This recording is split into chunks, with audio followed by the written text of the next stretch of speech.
Sir, നമ്മുടെ രണ്ടാമത്തെ വിഷയമായി CPM-ന്റെ പാർട്ടി കോൺഗ്രസ് മധുരയിൽ ആരംഭിക്കുകയാണ്. ഇന്ന് പതാക ഉയരുന്നു. അവർക്ക് ഈ പറയുന്ന പോലെ അവരുടെ ഒരു വലിയ കണ്ടുപിടുത്തമായിട്ട് ഇന്നിപ്പോൾ വന്നിട്ടുള്ളത് BJP-യെ വളരാൻ, കേരളത്തിൽ, ത്രിപുരയിൽ, ബംഗാളിലൊക്കെ BJP-യെ വളരാൻ വളവും വെള്ളവും നൽകിയത് അവരുടെ പാർട്ടി തന്നെ ആണ് എന്നൊരു സ്വയം വിമർശനം അവർ വൈകിയെങ്കിലും കണ്ടെത്തിയിരിക്കുന്നു. ആ കണ്ടെത്തൽ സത്യമാണോ എന്നുള്ളത് കൂടെ നമുക്ക് സാറ് സംസാരിക്കുമ്പോൾ പറയണം. എന്തായാലും സ്വയം വിമർശനം എന്ന് പറയുമ്പോൾ ഇത്രയും ചെന്നെത്തി കണ്ടുപിടിച്ചല്ലോ, സമാധാനം എന്ന് അണികൾക്ക് ആശ്വസിക്കാം എന്ന് തോന്നുന്നു സാർ. എനിക്ക് തോന്നുന്നത് ഈ CPM എന്ന് പറയുന്ന പാർട്ടി അടുത്ത 2 ലോക്സഭാ ഇലക്ഷനുള്ളിൽ BJP-യുടെ ഘടകകക്ഷിയാകും എന്ന് തന്നെയാണ്. ഇപ്പോൾ ഇത് കേൾക്കുമ്പോൾ നമുക്ക് വിശ്വസിക്കാൻ പറ്റില്ല. പക്ഷേ 75 വർഷക്കാലം കോൺഗ്രസ് പാർട്ടിയെ മുഖ്യ ശത്രുവായി പ്രഖ്യാപിച്ച്, ബൂർഷ്വ പാർട്ടിയായി പ്രഖ്യാപിച്ച് അതിനെ നഖശിഖാന്തം എതിർത്തിരുന്ന പാർട്ടിയാണ് CPM CPI. എന്നാൽ ഇന്ന് അവര് ഒന്നിച്ച് ഇന്ത്യ മുന്നണിയിലെ ഘടകകക്ഷികളാണ്. ഒറ്റക്കെട്ടായിട്ട് കേരള നിയമസഭയ്ക്കകത്ത് പല പ്രമേയങ്ങളും പാസ്സാക്കുന്നുണ്ട്. നമുക്കിത് 10 വർഷം മുമ്പ്, 20 വർഷം മുമ്പ് ചിന്തിക്കാൻ വയ്യാത്ത കാര്യം. എന്ന് പറയും പോലെ CPM ഇപ്പോൾ എടുത്തിരിക്കുന്ന ചില തിരുത്തലുകൾ, അതിലൊന്നാണ് BJP ഒരു ഫാസിസ്റ്റ് പാർട്ടി അല്ല. അതെ അതെ. അപ്പൊ ഇത്രയും കാര്യം പറഞ്ഞത് BJP ഫാസിസ്റ്റ് പാർട്ടിയാണ് എന്ന് പറഞ്ഞാൽ ഒരു പാലമിടുകയാണ്, NDA-യിലേക്ക് ഒരു പാലമിടുകയാണ്. ഞങ്ങൾ പറഞ്ഞതുപോലെ നിങ്ങൾ ഫാസിസ്റ്റ് അല്ല കേട്ടോ എന്ന് പറഞ്ഞു. ഇനി അടുത്തതായി കഴിയുമ്പോൾ നിങ്ങളൊരു ദേശീയ പാർട്ടിയാണ്, അവസാനം BJP-യാണ് യഥാർത്ഥ കമ്മ്യൂണിസ്റ്റ് പാർട്ടി എന്നും കൂടെ പറഞ്ഞിട്ട് അടുത്ത ഒരു 10 വർഷത്തിനകം CPM BJP-യുടെ ഘടകകക്ഷി ആയാൽ അത്ഭുതപ്പെടാനില്ല. ഇതിന് അടിസ്ഥാനപരമായ ഒരു കാരണമുണ്ട്. ഇതിന്റെ കാരണം, കേരളത്തിലെ ഏറ്റവും വലിയ ഹിന്ദു പാർട്ടിയാണ് CPM.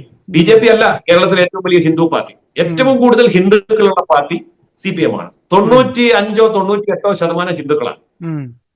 പിന്നെ ലഡുവില് മുന്തിരിക്കാൻ വെക്കുന്ന പോലെ അതിന്റെ മുകളിലൊക്കെ കുറച്ച് മുസ്ലിം അല്ലെ ക്രിസ്ത്യൻ നേതാക്കന്മാരുണ്ടാകുമെന്നല്ലാതെ പോസ്റ്റർ ഒടിക്കാനും കൊടി പിടിക്കാനും തല്ലാനും കൊല്ലാനും മുദ്രാവാക്യം വിളിക്കാനും നടക്കുന്നത് മുഴുവൻ ഇവിടുത്തെ പാവപ്പെട്ട ഹിന്ദുവാണ്. പക്ഷെ ആ ഹിന്ദു ജനവിഭാഗങ്ങൾക്കിടയിൽ ഇപ്പോൾ വലിയ കൊഴിഞ്ഞു പോക്ക് സംഭവിച്ചുകൊണ്ടിരിക്കുകയാണ്. ശബരിമല പ്രശ്നങ്ങൾ പോലെയുള്ള പ്രശ്നങ്ങൾ വന്നു. CPM-ന്റെ ഹിന്ദു വിരുദ്ധ നിലപാട് വ്യക്തമായി. ഇപ്പോൾ മുടി മുറിക്കുന്ന ആശാമാരുടെ സമരം വന്നു. പാവങ്ങളോടുള്ള നിലപാട് വ്യക്തമായി. ഈ പറയുന്ന നേതാക്കന്മാരുടെ ഒക്കെ മക്കൾ വിദേശത്ത് പോയി പഠിക്കുന്നു. പല മക്കളുടെയും ഭാര്യമാരും വിദേശ പൗരത്വം എടുത്തിരിക്കുന്നു. അവരൊക്കെ പറയുന്നതൊന്ന്, പ്രവർത്തിക്കുന്നത് മറ്റൊന്ന്. ഇപ്പോ നമ്പർ 1 ആണ് കേരളത്തിന്റെ ആരോഗ്യരംഗം എന്ന് പറയുമ്പോഴും CPM മന്ത്രിസഭയിലെ മന്ത്രിമാരൊക്കെ ചികിത്സിക്കാൻ അമേരിക്കയ്ക്ക് പോകുന്നു. അപ്പോൾ അമേരിക്കയെ ചീത്ത പറയുകയും മക്കളെയും ഭാര്യയും അമേരിക്കയ്ക്ക് അയച്ച് അവിടെ പൗരത്വം എടുപ്പിക്കുകയും അവിടെ പഠിപ്പിച്ച് അവിടെ ജോലിക്കാരാക്കുകയും ഏത് ചെറിയ അസുഖത്തിനും അമേരിക്കയെ ചികിത്സിക്കാൻ പോവുകയും ചെയ്യുമ്പോൾ അണികൾക്ക് മനസ്സിലായി തുടങ്ങി CPM-ന്റെ പൊള്ളത്തരം എന്താണ് എന്ന്. അപ്പോൾ അങ്ങനെയുള്ള ഒരു സാഹചര്യത്തിൽ CPM തീർച്ചയായിട്ടും അതിന്റെ അന്ത്യത്തോട് അടുക്കുകയാണ്. ഇന്നിപ്പോൾ ഇന്ത്യയിലെ മൊത്തം വോട്ടെടുത്ത് നോക്കൂ, 1% ഇല്ല.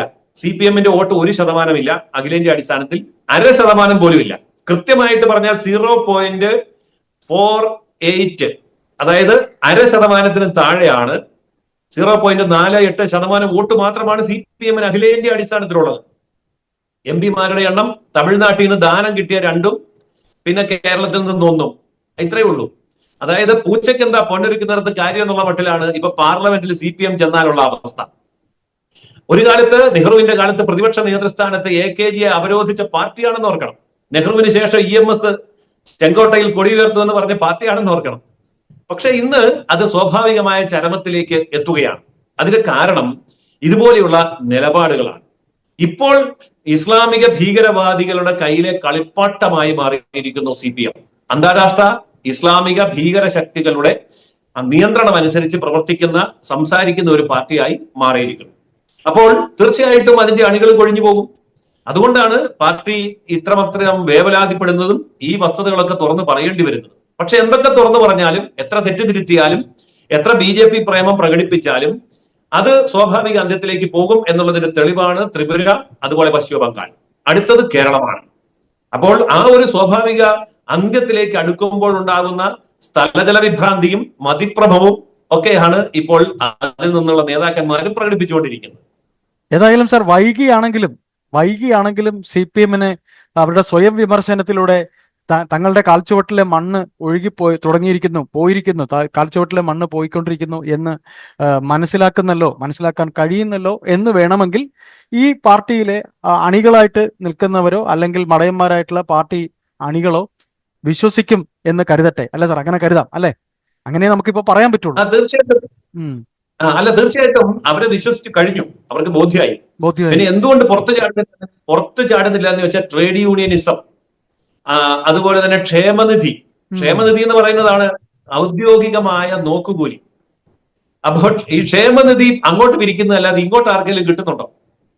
ട്രേഡ് യൂണിയനിസം, 2 മാസത്തെ ശമ്പളം, 12 മാസം ജോലി ചെയ്ത് 2 മാസത്തെ ശമ്പളം CPM-ന് അടച്ചു കൊടുക്കുന്നതിനെയാണ് അവരുടെ ട്രേഡ് യൂണിയനിസം എന്ന് പറയുന്നത്. ഇതൊക്കെ ഇപ്പൊ ചർച്ച ചെയ്യുന്നുണ്ട്. കാരണം സാമ്പത്തിക ഞെരുക്കം അനുഭവപ്പെടുന്ന ഒരു ജനത 12 മാസം ശമ്പളം കിട്ടുമ്പോൾ 2 മാസം പാർട്ടിക്ക് കൊടുക്കണമെന്ന് പറഞ്ഞാൽ അതിൽ അസ്വസ്ഥരാണ്, തീർച്ചയായിട്ടും അസ്വസ്ഥരാണ്.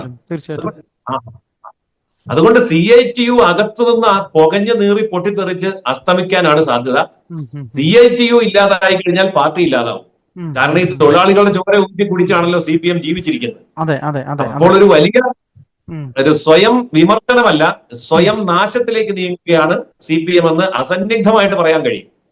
ഏതായാലും സാർ, നമുക്ക് 2 ദിവസത്തെ, ഇനിയിപ്പോ നാളെ മുതൽ 5-ാം തീയതി വരെ ഇവിടെ സമ്മേളനം നടക്കുന്നുണ്ട്. കടിച്ചാ പൊട്ടാത്ത കുറെ പ്രയോഗങ്ങളും കുറെ മലയാള വാക്കുകൾ നിഘണ്ടുവിൽ ഇല്ലാത്തതും സാധാരണക്കാരന് മനസ്സിലാക്കാത്ത ഭാഷയും ഒക്കെ അവരുടെ റിപ്പോർട്ടിലേക്ക് വരും. നമുക്ക് നോക്കാം. എന്തായാലും അവർക്ക് തോന്നുന്നത് നമുക്ക് മനസ്സിലാവില്ലെന്നാണ്. പക്ഷെ മലയാളം അറിയാവുന്നതും രാഷ്ട്രീയം അറിയാവുന്നവർക്കും എന്തൊക്കെയാണ് അവർ ഉദ്ദേശിക്കുന്നതെന്ന് മനസ്സിലാക്കാം. ഏതായാലും പരണത്ത് വെക്കാൻ, അടുത്ത AK സെന്ററിൽ അവിടെ അലമാറയിൽ വെക്കാൻ അടുത്ത ഒരു പ്രിന്റഡ് നോട്ട് കൂടെ ആകും. അത് അതേപോലെ കൊണ്ടങ്ങ് വെക്കും. വീണ്ടും 3 കൊല്ലം കഴിയുമ്പോൾ പറയും. ഇനി 3 കൊല്ലം കഴിയുമ്പോൾ ഉണ്ടാകുമോ ഇല്ലയോ എന്നുള്ളതൊക്കെ നമുക്ക് കാത്തിരുന്ന് കാണാം. നന്ദി, നമസ്കാരം സാർ. നമസ്കാരം.